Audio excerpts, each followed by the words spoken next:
We usually picture a threat as loud and obvious, but the most effective dangers operate quietly.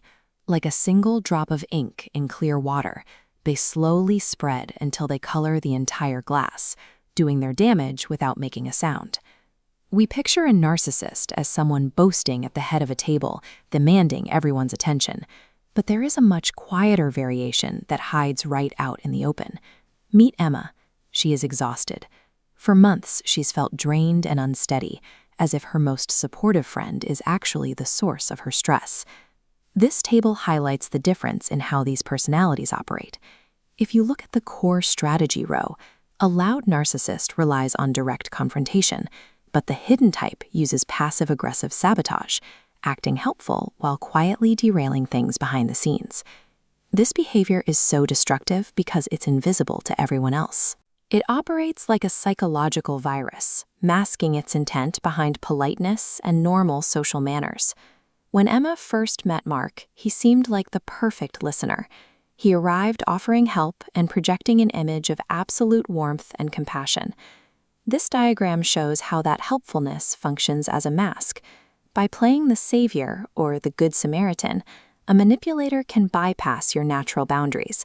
We tend to drop our guard around people who seem focused on our well-being. To build this trust, Mark uses a technique where he physically copies Emma's movements and energy. He isn't actually feeling what she feels. He is observing her closely to gather data on how to mirror her. This schematic compares genuine connection to mechanical mirroring. The manipulator replicates tiny facial movements and postures to fake emotional resonance. These physical cues communicate directly with the nervous system, tricking the brain into deep trust, creating an artificial kinship that has no actual substance. Emma didn't miss any red flags. Her logical mind never had a chance to evaluate it because his physical performance tricked her body into feeling safe before she could even think. Fast forward a few months, and that initial warmth has vanished. In its place, Emma feels a constant, confusing friction in her life that she can't quite explain. This image shows the tools of a quiet attack. See the red wedge forcefully jamming the gears? That represents how a manipulator quietly ruins assignments or shifts plans at the last minute, making it impossible for the target to succeed. Because this sabotage happens behind the scenes, Emma starts to doubt her own perception. If she tries to point it out, Mark can easily deny it, leaving her looking like the difficult one.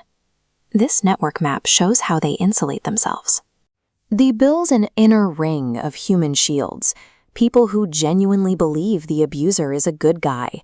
This web separates the manipulator from the target, making it harder to get help or be believed. The goal is total control over the situation.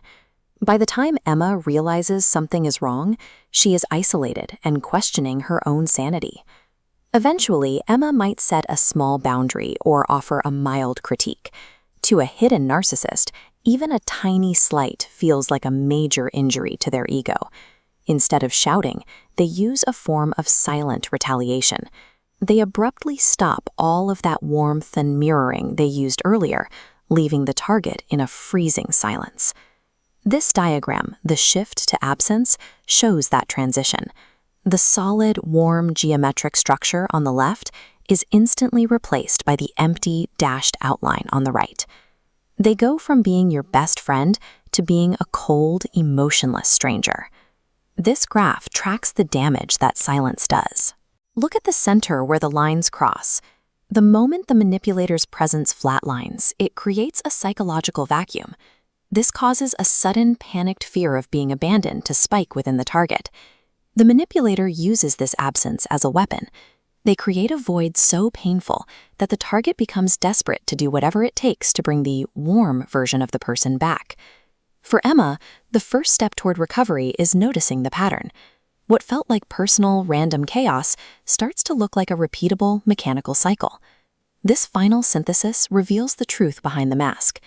At the center, marked the core, is a void, a collapsed ego that can only sustain itself by engineering anxiety in others to get what it needs. Recovery involves 3 specific shifts. The first is creating distance. You have to step out of the gravitational pull of that emotional void so you can think clearly again. The second is using a strategy of flat attachment for interactions you can't avoid.